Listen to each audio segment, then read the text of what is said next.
Welcome back, everyone, to the Moms Like Me podcast, powered by Support Now. I am so excited. It's Monday here for me. I'm back from spring break, back to talking to moms, which I love even more, and super excited for our guest today. I personally have so much respect for the foster care community. And so I was very excited when my guest volunteered herself to come on because I think she offers an incredible perspective and what it's like not to just be a foster family, but what it's like to be a foster family with a child with medical needs. So, Allison Harris, thank you so much for joining me today. I really appreciate it. Thanks for having me. Of course, of course. So, Allison, I've gotten to know your story a little bit, frankly, through Support Now. You have an amazing 7-year-old named Gianna who has had quite the journey. And you yourself have had a journey even into the foster care community. I'd love for you to share a little bit more about kind of like your path to the foster family world. I know that that was one that you took a lot of great care and caution with before you did so. So, if you don't mind, like, where did this passion come from? How did you know it was time? And then we'll kind of lead into the Gianna piece of this a little bit later. Sounds good. So, my husband is adopted. He was adopted at birth, not through the system, but his story kind of sparked conversation early on in our marriage about adoption in general. And then we had our biological boys. We had three boys. And then we knew we were done making babies. So then we started talking about the possibility of adopting and what that would look like.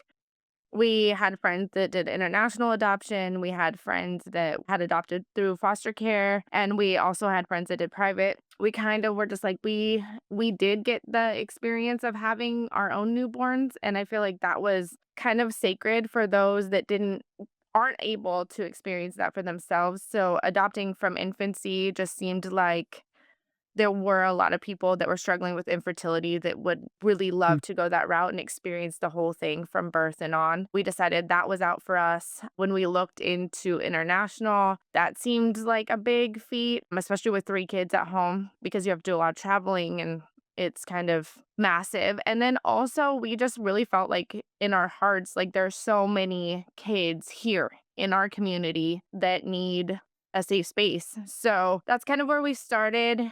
And like you mentioned, a foster family was like really important to us. We weren't just becoming foster parents. We wanted our boys to really play a big part in that because it's going to affect their whole lives. And so we decided to wait until our youngest, we felt like he could communicate well and talk to us about how he was feeling and what was going on. The foster care world is very emotional. Letting people into your lives knowing they can be taken away from your life at any moment is emotional, and that's hard for adults to process. So we really wanted our boys to be able to process that verbally and cognitively as well. So we waited till our youngest boy was 5 till to start the journey, and we had an agreement as a family that if we had a placement and that placement left, if there was any of the 5 of us that needed to wait and have a break, no matter how long that break was, that we were going to honor that. It just took one. There was no democracy, there was no voting, there was no being outweighed. If somebody needed emotionally to pause, then that's what we would do. And so, yeah, we decided to take that approach with our boys, and all 5 of us had to be ready to do it again if that was the case. Amazing. I think that's such a sound advice. It's such a beautiful outlook on things and being so respectful of all of your children while also pursuing like frankly, it sounds like a dream of yours and your husband's to pursue as well. And I would imagine there's just a level of maturity in your boys that maybe some other boys don't Yeah. have because they're Oh, faced with right. questions and challenges of like what they actually have to wrestle with emotion because you're presenting them with not a problem, but with a new scenario that most kids don't necessarily, like, have in those early years. I am very eager for you to tell the story of when you got the call and when you knew that Gianna, your almost 7-year-old, was one that made sense for your family and to bring her in. So if you don't mind kind of replaying that phone call Sure. and everything that transpired there. Goosebumps just thinking about it. It's a crazy, like, whirlwind. I feel like we're a part of a Lifetime movie sometimes, like, the way it all the way it all came together. We had only had one previous placement in foster care prior to her. And we had 2 little girls that were sisters, and they were with us for 4 days. So, let's just start with that because like we talked about, the boys, if they needed a break. So, we had these girls, they were part of our world for 4 days, and we were all devastated when they were no longer part of our world. They were an emergency placement, and I'm so grateful, like, looking back on it, I'm so grateful mom got it together and could get them back that quickly, and that's a beautiful blessing. Like, the foster care world and the adoption world, like, it's a beautiful broken mess. That's never the intention, right? Like, you never want families to be broken up. You never want moms and children to be separated, like, in the grand scheme of the world, like, that's not the design, right? Like, that is not what God intended. And so, even in the beauty of it, when you can find, like, a beautiful adoption story and a family that loves them, it doesn't mean it didn't come with brokenness before. And so, I'm really grateful she got them back, but we were all sad. And I was like, "I'm never doing this again." Like, it was me. My oldest was pretty emotional. My other 2 were like, "Okay, when are we getting the next ones?" Like, they were ready. Me and my oldest were the most emotional, which is typical of our household, and so that was that was June, and then we naturally like, we weren't actively seeking the foster care world's a little bit weird if you don't know about it, like, there's emails that go out all the time about siblings or kids that have been waiting, so you can, like, look into that, and then if somebody, like, if this email like hits your heart, you can reach out and get more information. We just opted not to really look into that very much right after our first placement. And then fast forward a couple months later, in September, we get an emergency call for what ends up being Gianna.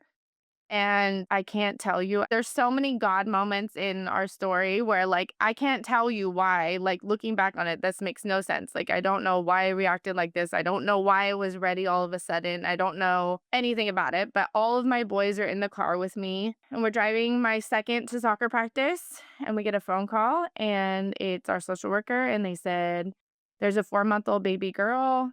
She needs a home right away. It's an emergency placement, and she's blind, and that's all they know about her. And we had said for them to call my husband because he's much more rational, like most men versus women, like not as emotionally.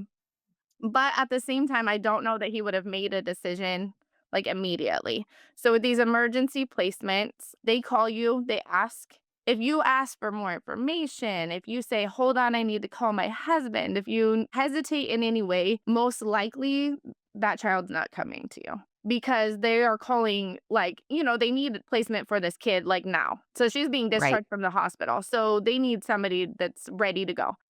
So they do this like phone web and like are calling a whole bunch of families. And it's whoever responds yes goes back into the pool, and then they decide from that yes pool. So the words that come out of my mouth are, I don't know why, but that doesn't scare me. Sure. So I go to the yes pool, I hang up the phone, and then I realize I have 3 humans in my car that are probably like, what's going on? And sure enough, I got some peace about that too because I hang up the phone and one boy says, "So we have to learn Braille?" And that was like his statement because all we knew that was she was blind. And I was just like, this huge relief came over me because I was just like, what did I just say yes to? I don't know anything about this. It's crazy. So when you fill out a home study in foster care, you can put things that you like absolutely do not want to include, which sounds kind of cruel in a really weird way. Like for my husband, he really wanted a daughter. Like it seemed so gross. Like I didn't want to put like girl, like it has to be a girl. Like I hated that. W And I told him that. I was like, we're not putting that. Like, so we had said, we'll take a sibling set up to 2. We already have 2 kids, but we'd prefer one of them to be a girl. Like, that was, like, his dream. And we had said some other things, and the only other thing we put on there was that we just didn't feel equipped to take on special needs. So, enter So you God. had that. That was my next question. Did you have any experience with special needs, medical complexities with either your boys or in your family, your husband? Like, did anyone have exposure to this world prior to Gianna? No, I mean, we had had some traumatic things, like, our oldest was born early because of a fast heart rate, like, but everything had simmered out, like, we hadn't lived a special needs life or a medical life past, like, the NICU for a month, which, I mean, is in itself its own story, but, like, not like, I'm telling like, we put in our home study, like, we have 3 boys that are busy, like, we don't think we are equipped for special needs. It's not that we, like, wanted to say, like, we don't want to, but, like, we just don't know how to. It was Right. more of the deal, but God laughs at our plans like that. So Wow. And you got the phone call anyways. It's not like you've disqualified yourself right. because you put that down. It's just that if they see that there might be an opportunity, an opening with somebody, we're gonna give them a shot. The worst thing they say is no, and they just move on to the next family. Is that right? Exactly.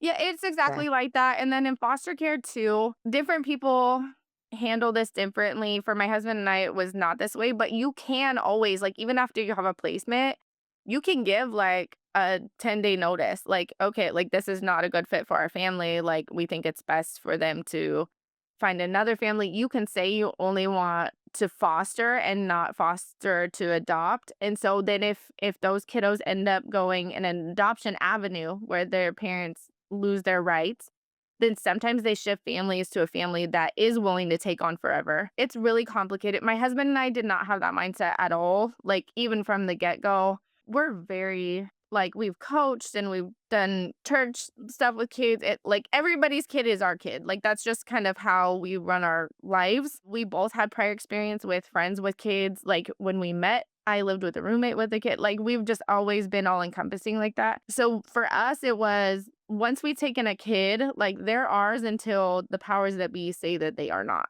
That was kind of the gist, and everybody was excited for her to come into our lives. And at that point, we didn't know how long, like, if it was going to be a permanent situation or not. They did ask us because of the nature of her injury, they did ask us if we would consider adoption because they would like to not move kids as much as possible. So if we weren't even considering it when they already thought that legal things were gonna keep this kiddo away, that they might have made another decision, honestly, and of course, we were just like, "Of course, yes." But we got warned, so Wow. that's that part, but then throughout I feel like in this world, a lot of people give us a little bit too much credit. They're like, "Well, wow, you chose this." Like, especially in the traumatic brain injury world, like, we see, like, all these families, right? Like, they have these injuries in birth and, like, all of these things, and they're like, you have people like, "I don't know how you do it." And I'm like, "You would do it too." Like, if your kid gets in an accident tomorrow, like, you're going to take care of them. Like, it's not Right. tell me you wouldn't. And they're like, "No, but you chose it." And I was like, "Yeah, you give me a little too much credit though." Like, we had this tiny human and like, honestly, at that point, we were warned by neurologists and things of like what might come about. But like, I don't know about you, but like, when I'm holding a baby, like, and there's nothing to like, you looking at her, I wasn't like, "Oh, this is gonna be a lot." Like, you know what I mean? You Right. couldn't feel that. It wasn't really like What you're saying is you ultimately made the decision to say yes, but that didn't mean that you knew exactly what you were right, signing up for. Like, right, whether that was being naive, whether that was because you didn't have all the information. It wasn't like someone said to you, "Hey, Allison, when you say yes, now the rest of your days, months, and years are going to right, be spent with going to therapies and finding funding for equipment and trying to figure out what her future looks like when she may not be able to live independently." No one laid out right, the quote negative consequences to you. What was laid out to you is that you have an opportunity to take in a child who needs help immediately, who has some special needs broadly defined. And right, so I understand what you're saying. Like, in on one sense it's like quote I get too much credit, but on the other side of it is you didn't truly know what you were signing up for. It just felt something in you felt like mhm, this was the right decision for your family, and right, you were committed to it regardless of yeah, understanding what those outcomes and consequences might look like, which is incredible. And, like, you still get credit for committing to the unknown when you already have experience with biological children. where you know that there's even with, neurotypical humans, it's a lot to handle. Right. Yes. I mean, Yeah. it just is. So, Allison, I want you to share a little bit more when you received Gianna. You talked about this before, like you looking down at her, and to you, she's this beautiful, precious baby. When did you start to understand, or when did you start to kind of unravel exactly what happened to her and her condition? Because it sounds to me that you knew a little bit of information, but you really didn't know much when you had said yes, at least initially. Yeah. So again, the blind thing, they didn't give us any more information. And then when it actually started, like the warning, if you will, started when they met us at our house. And so again, tiny human. I'm just excited to have a baby in the house, right? And then all of a sudden the social workers are like, okay, so she needs this medication at this time and this medication at this time. And I'm just like, wait, what's happening? And I'm like, "What are these medications for?" "They're to prevent seizures." "Wait, why does she have seizures?" "No, she hasn't had one, that's just to prevent them." Like, "Why but why do we need to prevent them if we don't?" And then it comes about. So, she was a victim of shaken baby, and again, that was really vague. And then I learned that the reason she was blind was hemorrhaging in the back of her eyes from the shaking, which is, like, the key proponent to shaken baby. That's, like, kind of how they can tell. That's, like, the biggest, like, flag, like, of Mm. shaken baby, is the hemorrhages in your eyes. So which is devastating. So now, like, I just can't imagine this, like, tiny human, like, somebody being I mean, I, again, have experience being a mom. My 2nd son, I thought I was gonna lose my mind because he screamed all the time, right? Like, I've definitely experienced that, like, "What am I supposed to do?" moment. Yeah. Yep. Yeah. I remember, like, "Okay, you're going in your crib. I'm shutting the door. I have to walk away from this," because, like, you just feel so desperate, like, there's nothing else you can do. So in my head, I'm just like, "But how does it get to that? Like, how does Yeah. it" you know? Yeah. Yeah, no. I think that parents of young children, if you don't have children, it's like, how is that even possible? How could Mhm. you even consider it? How does that even cross your mind? Right. When you have young children, especially if they're colicky, especially if they're not good sleepers or they just Right. are have a certain position, you can actually understand how it happens, Right. But how do you even if not you have can the never imagine self-control? doing it Right. yourself. Right. Right, right, and I'm to like your point, I think every mom has experienced that moment of, "Okay, I am feeling that almost like rage, like, I need to walk away from the situation until I calm down," and when you're fortunate enough to have a partner that right. can switch with you and can give you that space, now all of a sudden, "Okay, we've calmed down, we're good," Right. And to and do it all again the next day, right? Like exactly, but and at the same time, I mean, I think about this all the time, Allison, I'm sure you do as well. If you're a single mom Yeah. and you're doing this by yourself and you don't have certain resources and community, Right. it doesn't shock me. Right. No, it doesn't. It's disturbing, but I mean that's the power of community, right? Like and really having a village and not even just when I think about that, I think about her situation and I think about how what the desperation looked like. There wasn't even a stability of like a safe home or a safe place. So like not even just having a person, but like I said, like, I was a stay-at-home mom, so my husband's at work, so if it's happening during the day when we're both already exhausted from the night, right? And I don't have another person for sure, but I do have a safe place for him to be. I do have a crib with his own room for me to shut the door and take a break and know that he's in a safe place. And when I look back on what her situation was at that time, that wasn't even an option. So it was not by the hands of her biological family. I will say that. And again, to your point, like reaching out and wanting a village, it's so badly that we choose the wrong people to, be around there. And then, yeah, it's just pure, obviously, devastation because nobody biological or myself. Like, I think about it and I'm just like, "Oh my gosh." And the Mm. disturbing part, I guess, for me, it's like I get goosebumps and I get, like, so much rage for someone that can hurt a vulnerable anyone that's vulnerable, honestly, anybody with a disability, any older person, any like, right? Like, Yeah. that's just, like, unheard of. But when selfishly, I think about the whole thing and I'm just like, without that happening, I wouldn't have my daughter. And that's, like, Yeah. such a weird, like, I hate that it, like, my brain goes there sometimes because I'm just like, I would never want this for her. But at the same time, like, I wouldn't have her and she wouldn't be mine, and, like, that's insane to me, like, I can't imagine my life without her, and I can't imagine who my boys would be without her, and you know what I mean? Like, it's changed our whole family dynamic, and she's taught us so much, like, about the world and in life in general, and so, like, it's really conflicting for me because I see how disgusting it is. And then I find also the beauty in, like, our completed family because of the whole situation. So when you get all this information about her situation, you understand that, she is blind as a result of shaken baby syndrome. Like, do you recall, Allison, how you felt? Like, were you overwhelmed? Where you're like, oh, shoot, I made like, or was it just like, okay, like, we're just going to keep going. What do I need to do next? Like, what do you remember? Like, you feel like the type of person that just like, that was almost like over functioning in the moment and just so excited to have the opportunity that like you couldn't even make sense of, like, what they were actually saying because it was just like, "Okay, well, th I'm a mom, and moms just figure it out." Yeah, Was that the right generally read?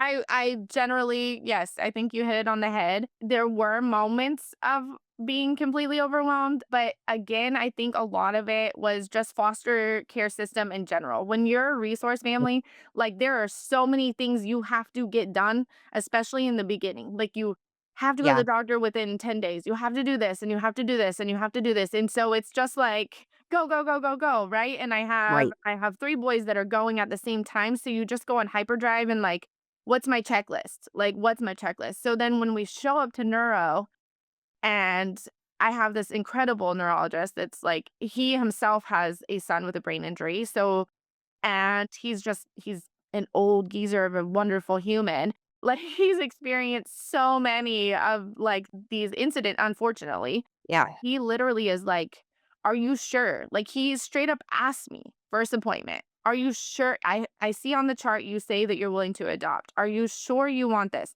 Do you know that she probably will have braces in on" and I loved how he put it because all the other doctors later really put her in this box, like, "She's not gonna do this, she's not gonna do this." He was very much like, "She will probably need this. She will probably need this. She will Mm. probably" but I remember hearing it, but it was like, "Wah, wah, wah, wah," like, you know what I mean? Like, "Okay, okay," Yep. like, "We'll wait and see," like, I don't nobody knows, like, exactly what that is. So those hemorrhages end up dissipating on their own, which was great. That doesn't Wow. always happen for everybody.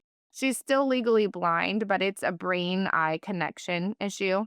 Ken? But then she did begin having seizures, like, a couple months later, which was super overwhelming. That was probably, like, I think when it started hitting me the hardest. Like, she has epilepsy. Like, this is not you know what? That wasn't one of the things that, like when I thought of disability, I don't know, like, I thought about being, like, in a wheelchair. I thought about her having, like, learning delays, like, maybe, like, certain things, but I don't think I was prepared for epilepsy and what that does. That was really overwhelming, and then I was not prepared for, like, the regression, like, what happens with brain damage, which is crazy, is, like, she developed normally for a while and then hit, like, a blockade, and we were like she was like a year and a half before we really saw things, like, take a turn, which was crazy, and so, I mean, at that point, like, we're fully you know what I mean? Like, there's no turning back, and I'm just like, "Oh, she's doing great, like, she's doing great.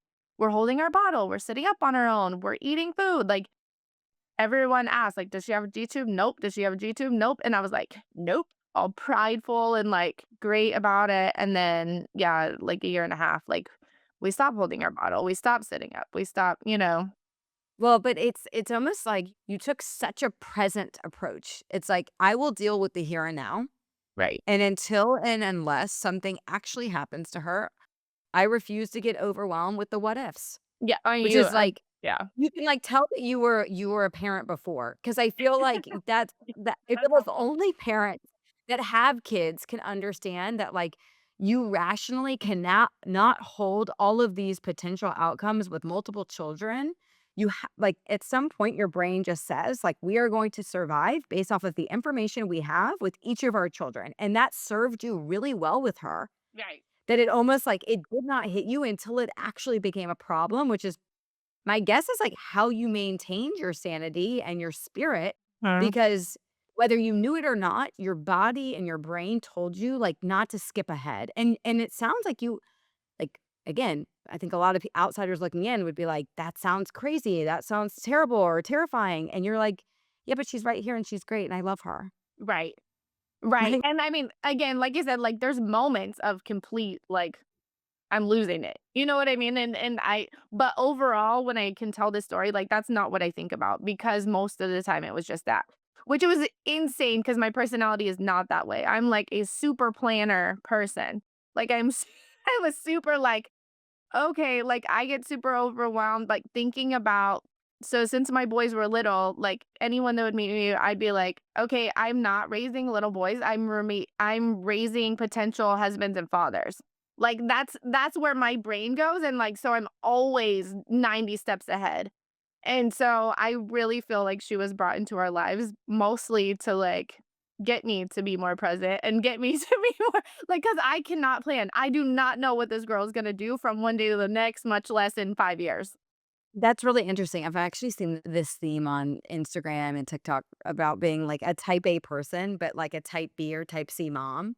Right? You sound like you, like, Yes. fall into Yes. that, like, So I'm overall, obsessed. the personality. I've been obsessed with that lately. The type C mom has totally taken over my life. Like it's Yeah, it's like, like I may not have, like, a bag fully packed for you and all this and that, but, like, I'm on top of my stuff. well It's there's just I just do it my own way because, to your point, if you're gonna build independence and confidence in your small humans, and that means that, like, not everything could be teed up for them perfectly all the time. right. Well, and honestly, like with Gianna, my life doesn't allow it. I now have been focused on teaching my boys what a mom's mental load looks like. I like really want them to understand this so that their future partners can like really thank me later. Because I'm just like, you guys don't ask me what you can do. Like, look around. I know you have eyes. Figure it out. Like my boys are incredible, by the way. We did end up getting a G-tube at some point and other stuff, medication, everything. They just jump in and they ask to learn. So all of my husband and all three of my boys can fully do her care, which is like amazing. Like they are not in charge of that by any means. If they are asked to babysit, it is a question. Like, do you feel comfortable with this? Right. Can you do this? Because I don't, it's not their responsibility and I don't want them to think that at this point. But also, like, again, with the planning part of me, they know that they're eventually going to be who's in charge of her care. And so it's very interesting. And they're all so confident and they all, like, take part in it. Like, if that feeding pump is beeping, it's the first person to get to her that handles it. We don't like, it's just not a thing, and if there's a lot of busy things, like, they respect and love that me and my husband can be at whoever is having a game or an awards assembly, and, like, whoever's not busy, willing to stay home with this and handle that because they know that we can't fully be present at some of those things if she's there too because she's loud and she like, whatever the case may be, and it's the most beautiful thing. They were amazing humans before her, and, like, it's just Yeah. been my favorite thing. Like, one of my biggest fears becoming a foster parent was bringing trauma into our home and affecting our biological kids that we chose to bring into this world in a negative way, and that's a very real thing because every kid from foster care comes with trauma. Whether it's physical, emotional, like, Right. it just does. And so I was so scared about that, like, I didn't want the people that I'm in charge of, that I brought into this world to, like, take the brunt of the ugly part of the world, and I was highly surprised that, like, it did the opposite for them. Like, they just see the world differently. Allison, it sounds like your boys and your husband have been tremendous, like, checked every box, 100 times. How has your broader community embraced your new family? Right. I mean, it's completely different, right? Your life is structured likely very different now. Like, how has that taken shape? Shortly after our placement, a disability ministry was started at our church, which is fantastic, Good. by one of our friends who has a little girl with Down syndrome. And she took that on and started a buddy system for kids with special needs at our church so that parents could go to church and siblings could go to church and they're buddied up I with love that. somebody. And for a I long love time, that. I was like, "No, we don't need that. We don't need that. Like, she's fine. She's still little. She can stay with us." And our friend was like, "Okay, your turn. Like, we're getting her," because I was, like, super particular. It's an hour, and I'm like, "I don't know. Yes. Like, I don't want someone super young, like a teenager." Like, at that time, she was having a ton of seizures and stuff too. So I'm just like, "I need somebody that's confident, but also somebody that's like, I was just so picky about it. Anyway, so she did eventually get us the cave, which was great. So that's been a great resource. And then they do so many other things like events and stuff, like just the disabled community, which has been fantastic. Our friends and stuff that we had before her have done a phenomenal job. Our families are incredible. My parents and my mother-in-law are phenomenal with her. Like, everyone has learned how to, like, adapt and learn her, and it's really actually I was just telling more of a newer like, we made some newer friends in our recent life, and I was explaining to them how I love that, like, once they get comfortable, which I don't blame them because I probably wouldn't know what to do either, it's fun to watch their hesitation turn into, like, just a relationship with her. And because she hears really well, she's so silly and she's so sassy. So, like, if once you're comfortable, you can see all of that in her. But, like, if you don't know how to approach her or, like, do you just not say anything or, like, it depends on other people's personalities if they'll ask questions, if they won't. And it's fun to watch, yeah, that hesitation turn into a relationship. And it's crazy to me. I always say, like, that ripple effect, like, her life is so like, she has touched so many people, like, with no words, right? Like, she has no words, and that girl has affected so many people, like, not beyond our lives too, in our circle, and it just keeps, like, trickling out, and people learn about her and her story and, like, just see pictures of her or actually get to meet her, and they're like, "Oh my gosh," like, and again, people that never would have been comfortable around someone that couldn't talk back to them, that couldn't, relate to them and put them in awkward situations, and it's, like, the most beautiful thing. Yeah, and I think that you're presenting your community with such an opportunity to evolve their thinking because so much of what scares, I think, people around the disability community is, to your point, they feel ill-equipped. I don't know what to say, or this might feel awkward, or am I doing this right? And if someone's watching me talk to this child or talk to this adult with special needs, am I going to look silly? And it's gotta be so rewarding for you Yeah. and for them to, like, feel that shift, to feel that, like, Yeah. massive progress in themselves, and, like, that is, like, the ultimate, like, I feel like the word inclusion gets thrown around a lot, but, like, ta that's Yeah. inclusion, like, you feel like you can connect with people, and Right. you've evolved in your way of, like, thinking about this person as just a person. She may not have the same skills as everyone else, but she wants to be loved, she wants to be seen, she wants to be heard, she wants to be cared for. And when you feel like you can do that for somebody, that feels so good. Like, that Yeah. is, like, that's community. Like, Yeah. that's what it's all about. When you can, 100 like, I got goosebumps. It I mean, literally I get is. goosebumps too. I think it, Mhm. also, Alice, I've shared this with you before, but I think that your story, obviously a huge testament to you and your husband for how you've chosen to approach this.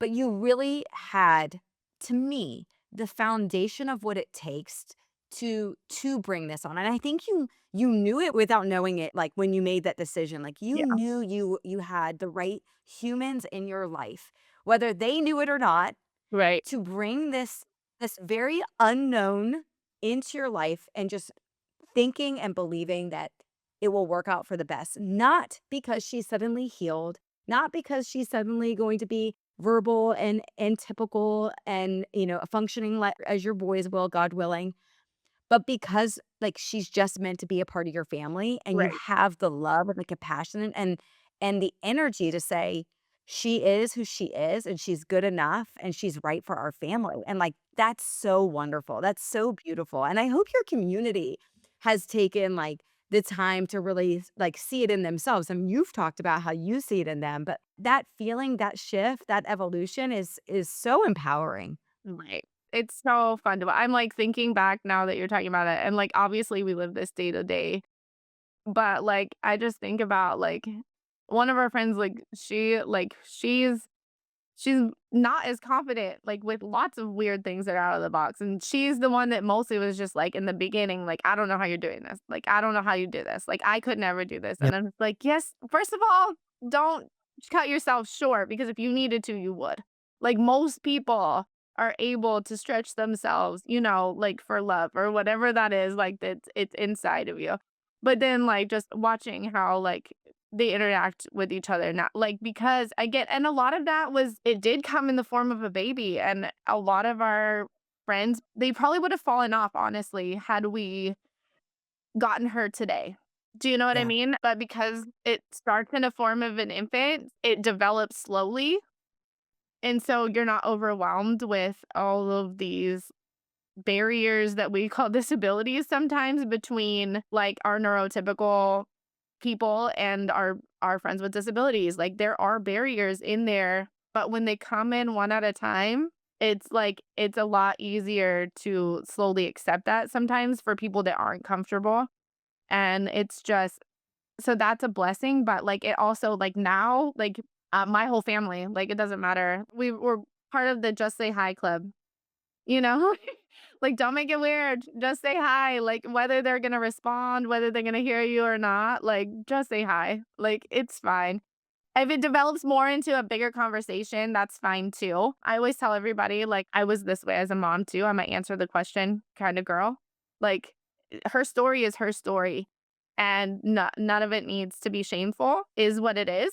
And she does have some limitations, like, is love through them. And it doesn't mean we're not going to try to push those limitations a little bit if we can to give her the best quality of life. But, like, the best question sometimes to, like, lead into this is just like, "Hey, do you mind sharing part of her story?" You know what I mean? And I feel like shifting it to a story rather than a diagnosis, or it seems so less Mm. brash, for me, I feel more comfortable asking that way, and I feel like if people ask me that way, it's easy for me then to decide which part of her story I wanna share with you, whether I wanna go into the whole novel, whether I wanna just give you like, "What are you searching for?" And then I can ask a follow-up question, like, "Are you interested in her medical story?" Or you know what I mean? Like, "Which part of her story would you like to know?" I absolutely love that. Well, it's just such an amazing piece of advice for a reframe for people that are observing families with a special needs child, or, if you are curious but you're not sure how to approach it, instead of trying to figure out what does she have or what does he Right. have or what happened. It's Do It's you mind hard sharing me a though. little bit more about her story? Everybody That's such a that's an amazing that's such a thoughtful way of saying, to your point, like, humans are not their diagnoses. Humans Right, are not just, like, labels. Like, we're all made up of stories. Like, who are right. you? What's happening Yeah, here? I yeah, think that's such a again, easier said than done, totally agree with you, right, but with the right confidence, with the right tone, right. obviously, and I reading the think that's room a lot. appropriately. I think that's Yeah. yeah. You can appropriately go up to a family and say, "I've been observing, or I've been looking at, your daughter, your son, and I'm just curious, like, what's her story? Do you mind sharing? Like, Right, I just wanna learn about her." That right. that sounds empowering as a mom to Yeah, say, "Oh, you wanna learn about her and how right. amazing she is?" Not like, "Oh, she has, XYZ diagnosis, and she's on these treatments, and this is why she can't do certain things." That Exactly. feels, like, very limiting in scope versus, like, who she is, like, broadly. Right. So sometimes my answer, like, if I can sense it depends on our scenario and obviously my mood, honestly, Right. how far I wanna go into it, Of but course. sometimes I'm just like, I notice people observing, and sometimes I break the ice if I know it's gonna be somebody that I'm gonna see often, just because I feel like we don't need to, like, sit in this awkward, like, elephant in the room kinda deal, so I'll just be like, "Hi, this is Gianna. She's Yeah. 6 years old. She is very sassy, and if you get too close, she's gonna bite you." You know what I mean? Just, like, Yep. little things, and then we can kinda see where the conversation goes, and sometimes, you just have to read it.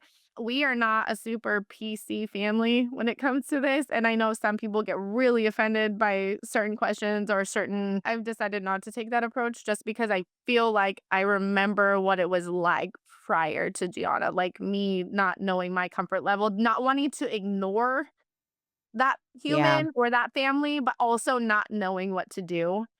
So we try to be pretty relaxed about it instead of Well, Allison, next time defensive. anyone of those people come up to you and say, "What's her story?" and you don't have the energy, you can just send them this podcast link. You can say, Perfect, "What's your number? perfect.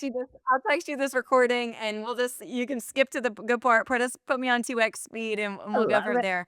Allison, you really are such a light. I knew from the second I met you that this would be a wonderful conversation. There's so many themes here for not just foster families, but just for any mom of a special needs child and really just motherhood in general. I mean, you come with such perspective because you know what it's like to have, three biological kids that are again typical, neurotypical. You know what it's like to not have that. And yet like you radiate this like positivity, yet some practical, like there I'm sure. I know you've told me like there are still hard days, there are still hard moments Mhm. and you have laid the foundation for Gianna to feel loved and frankly to feel enough. And I think that's what so much of what motherhood is really it really is all about is like teaching your kids that they are enough as they Yeah, are.